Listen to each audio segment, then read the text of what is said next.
Everyone's a little autistic, right? Wrong! Most people are not autistic.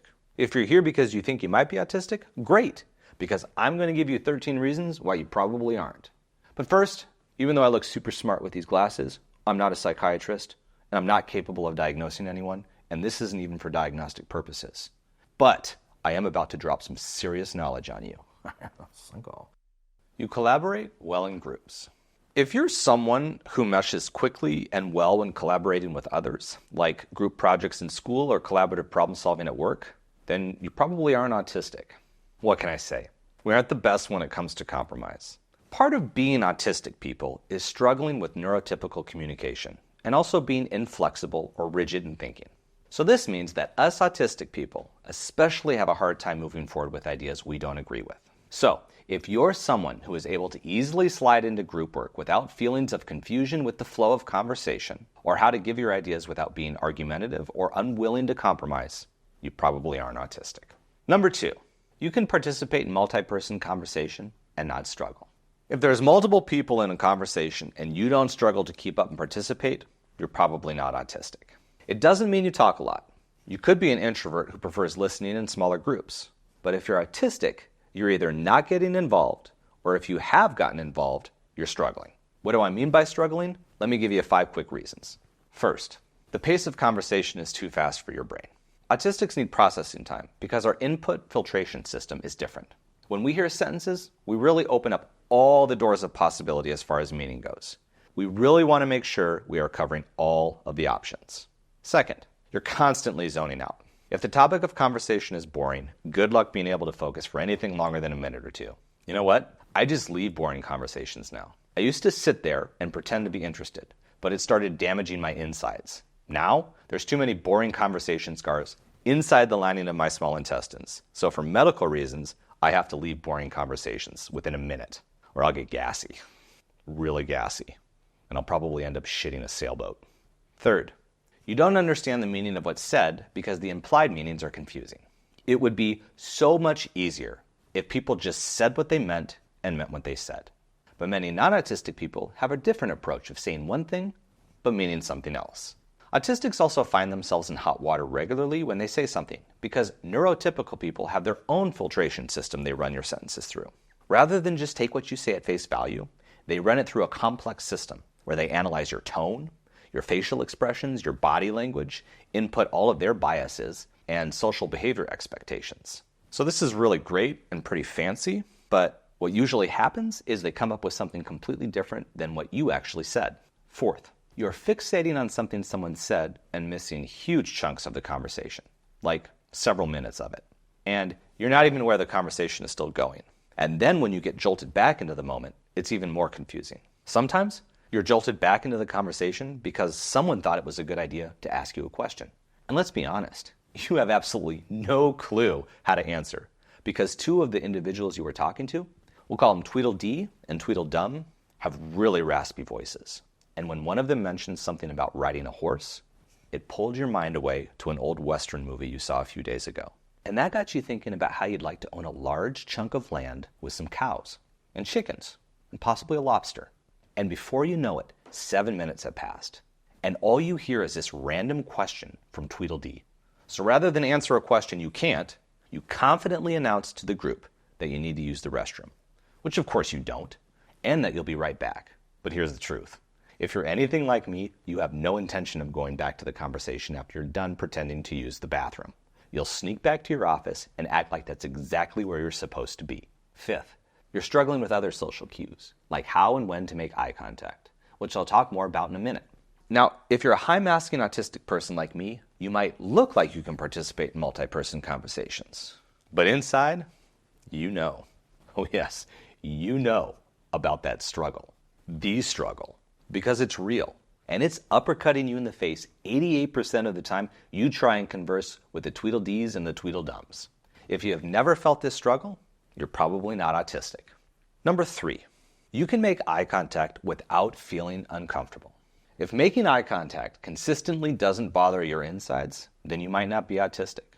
By bothering your insides, I mean feeling agitated and uncomfortable, or just downright nervous. Eye contact is a tricky one. It's like you're peeking into someone's soul, and it should be private. It feels way too intimate. Or if making eye contact doesn't impact your comprehension, then you're probably not autistic. For me, when I'm making eye contact, it doesn't take long for my body to stop working properly. First, my head starts to get really heavy. Too heavy for my neck to support it. So I have to use my hands to kind of prop it up. Now I try to do this as inconspicuous as possible, but it's tricky. The next thing to go is my throat. It'll just seize up without warning. Kind of feels like I swallowed a cement brick by mistake, and then my mouth starts panicking. Everything swells up, and in a matter of seconds, I can't swallow at all. It doesn't make any sense, but my throat refuses to swallow. So spit starts building up inside of my mouth. It doesn't take long for the spit to really start building up. You'd be surprised how quickly spit can build up in your mouth. And it's weird, because even though I've got a mouthful of spit, my body still thinks I should keep making more. At this point, I do what I can. I swish it around and try with everything I've got to hide it. But mercy, eventually it starts pouring out the sides. Little drops at first, trickling down my chin. I do quick dabs with my shirt sleeve, but before long, it's coming out faster than I can handle.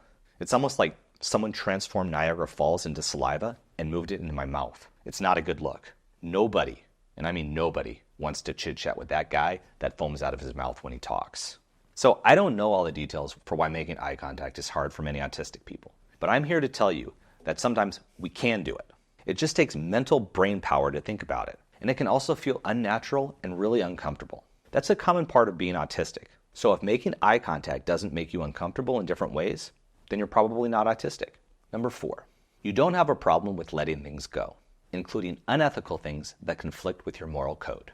We've all been faced with situations where we had a question, spend a bunch of time thinking about it, and then maybe deciding to address the issue, or let it go. And if you're someone who doesn't have a problem letting things go, even things that conflict with your moral code, and you don't lose any sleep over it, then you're probably not autistic. Now, I'm not saying that reporting something is the only way of addressing an issue, but there's an autistic tendency to ruminate for hours and days, and sometimes even years about something that bothered our conscience. It's probably why I can't hide things from my wife, Debbie, even about something as minor as where the Girl Scout cookies went that she's currently searching for. Hey, Chris, have you seen the Girl Scout cookies? Sure, I could just say I don't know where they are, but at some point the word vomit comes out and I have to tell her. Debbie, I told myself I'd only eat one, but after one, something happened, and then I ate another one, and then another.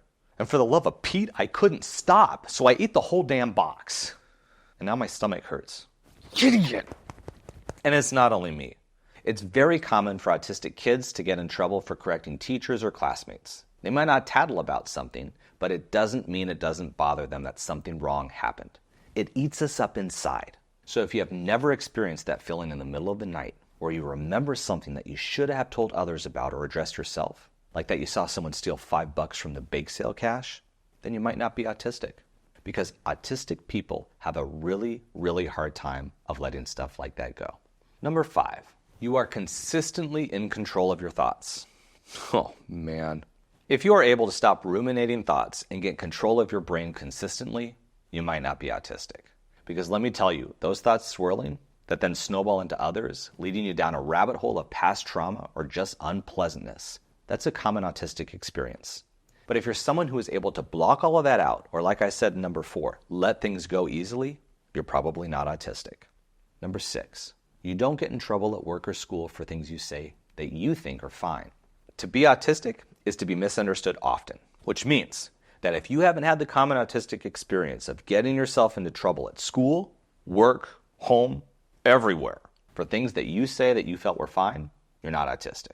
Now, that's not to say a lot of autistic people don't adapt and figure it out later, but it's not necessarily because they get it right. It's because they learn to adapt to the neurotypical norms by mimicking behaviors and how to talk, by not really pushing things or really speaking the truth, because it gets them into trouble, by interacting with people less frequently by choice, often isolating themselves.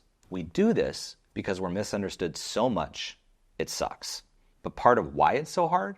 Society has a lot of hidden or implied meanings based on tone or body language. There are lots of rules that autistic people don't get naturally. That includes saying things that are honest, but might offend someone else. Other people would say something like, well, You didn't need to say that. But go back to number 4. Not saying something also bothers us. And also, how does it help to say nothing? I'm going to share a story with you to highlight what this looks like for someone autistic. So, a friend of mine wanted to start a restaurant, and he needed investors. He had been trying to seek enough money to start for several years, but he was running into some problems getting enough investors. One day he asked me if I'd be interested. So, I told him to send me the investor information. After reading the proposal, I was confused because the numbers seemed really low for the return on investment. I set up a quick video conference with him and asked if the numbers were right.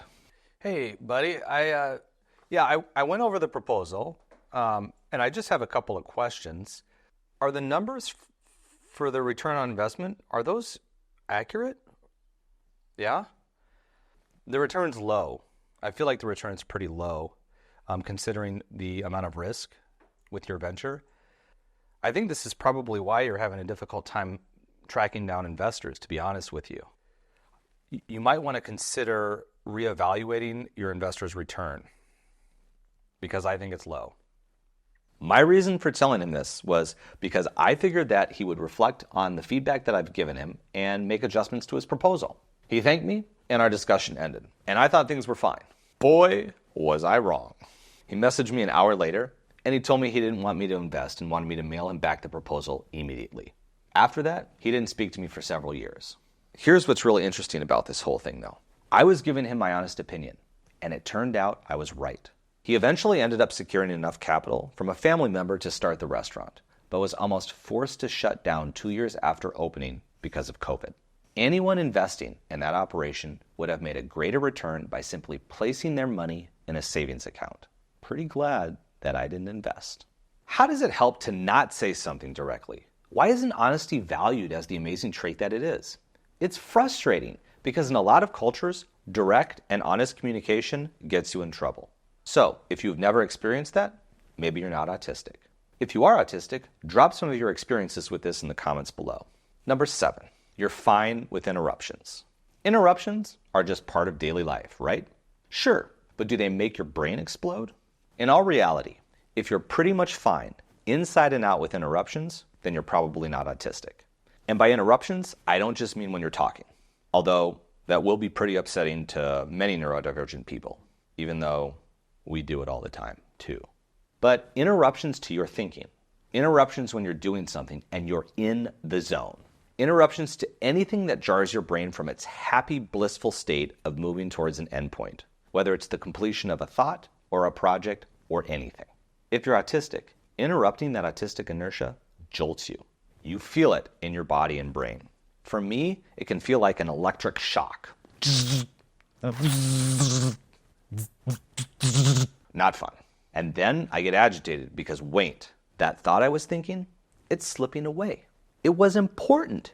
And no, I'm not one of those, if it's important, it'll come back to you kind of people. I needed to finish that thought because that's when I decide if it's important. Now, I'll never know.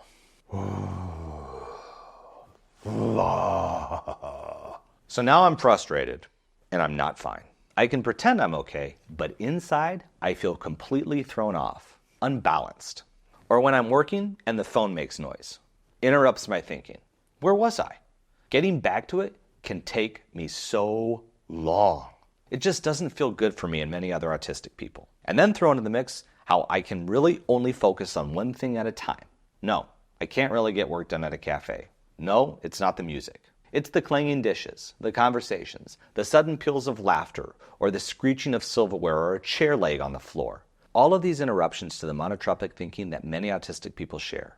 And interrupting monotropic thinking stops our autistic inertia, which wants to propel us to completion. So if you don't feel frustrated when you have interruptions come up, no matter if they are big or small, then you're probably not autistic. Number 8, changes to routine don't bother you or cause you stress. Let me give you an example of a change in routine that would bother me and probably a lot of other autistic people. Changing the locations of shopping carts in your regular grocery store.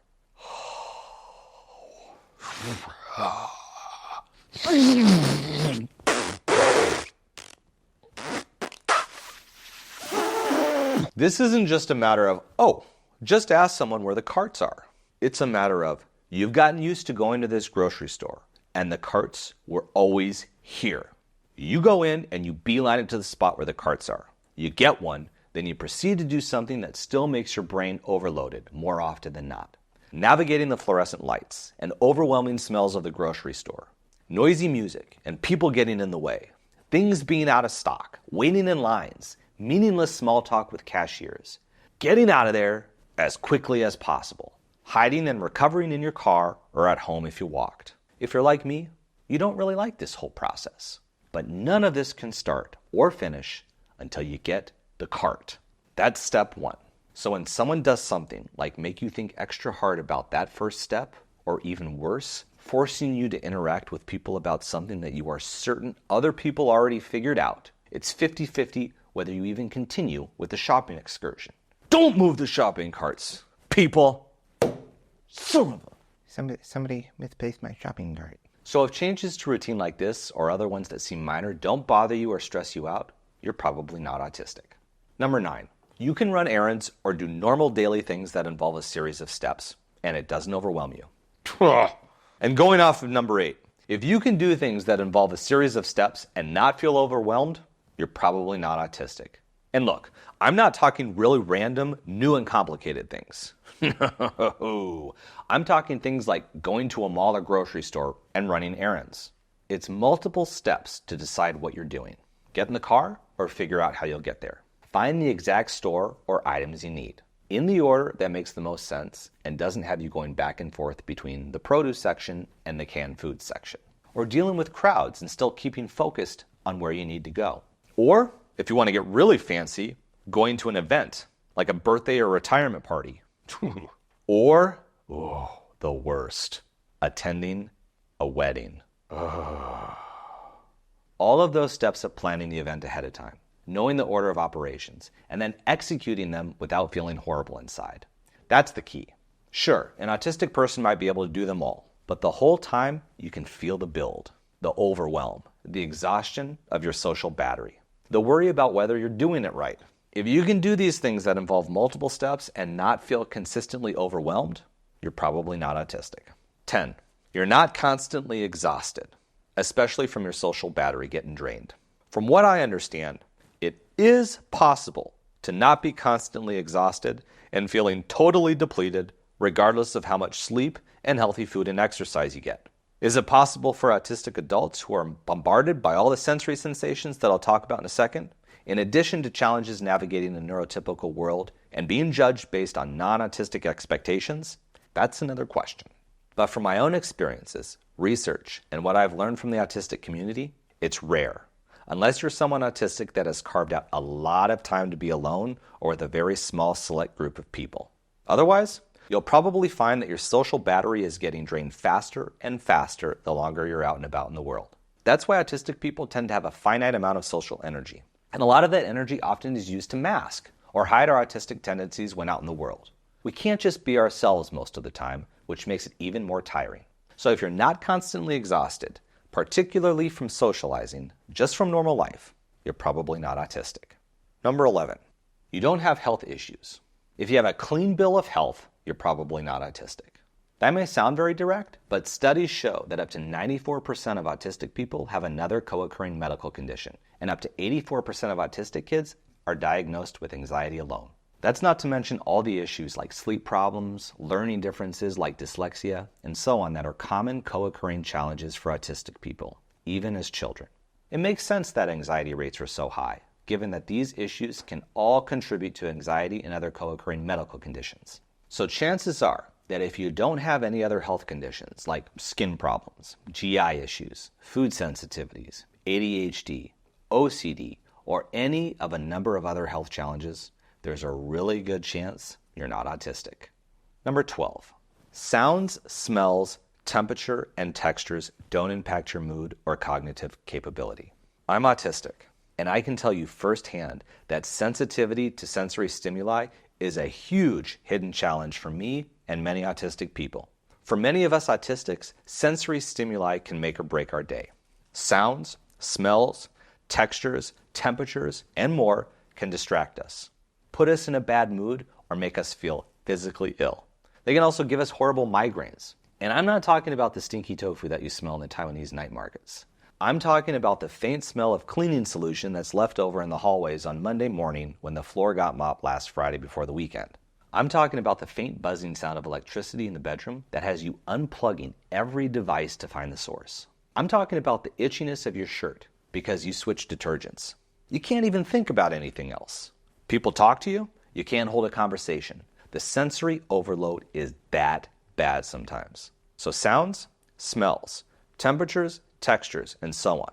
If these don't impact your mood and your ability to think, you might not be autistic. Number 13, you don't have meltdowns or shutdowns. The final reason you're not autistic, you don't have meltdowns or shutdowns. Darn. And what are those, you might ask? Let me tell you. When your brain gets so overloaded or overwhelmed that you can't function at all. In a meltdown, you might lose it. It could look like you're an emotional wreck, crying, screaming, yelling, throwing things, even hitting yourself. But here's the thing. You're not doing it to get something out of the deal. You're doing it because you are exploding outwards with all of the overwhelm you feel, and you can't handle another way to do it. If you have a shutdown, it's pretty much doing the same, except it's all internal. You're so overloaded that your brain shuts down, or you kind of close yourself off to the world. And it's not just for a few minutes usually. Both meltdowns and shutdowns usually happen because of extreme overwhelm. And they get better, either when the trigger is removed or when the person is removed from the triggering situation. Like, maybe you went out to eat with some friends, and when you arrived, it was fine. But then, a huge party comes in, and the food isn't very good because the textures are weird. You can't hear anyone because there's so many other sounds overwhelming your senses. People keep trying to talk to you. It starts to feel really, really hot. And noise. You can't escape the noise. You might just seem to shut off, right then and right there. That could be a shutdown. Or you hold it in until you get home, and then you let it all out, or just sit in a frozen state. Sure, as an adult, you might find other ways to deal with them, but they still happen, either internally or externally. It's part of being autistic, and if you're not someone who has that happen on multiple occasions in your life, you're probably not autistic. If you want to learn more about signs you're autistic, watch this video next. I think this is the longest video I've ever done. My mouth is so tired. I think my mouth is actually sore. Okay. How does my mouth look? Is it normal? I need some sort of enticement. I need some ice cream. I need a lot of ice cream.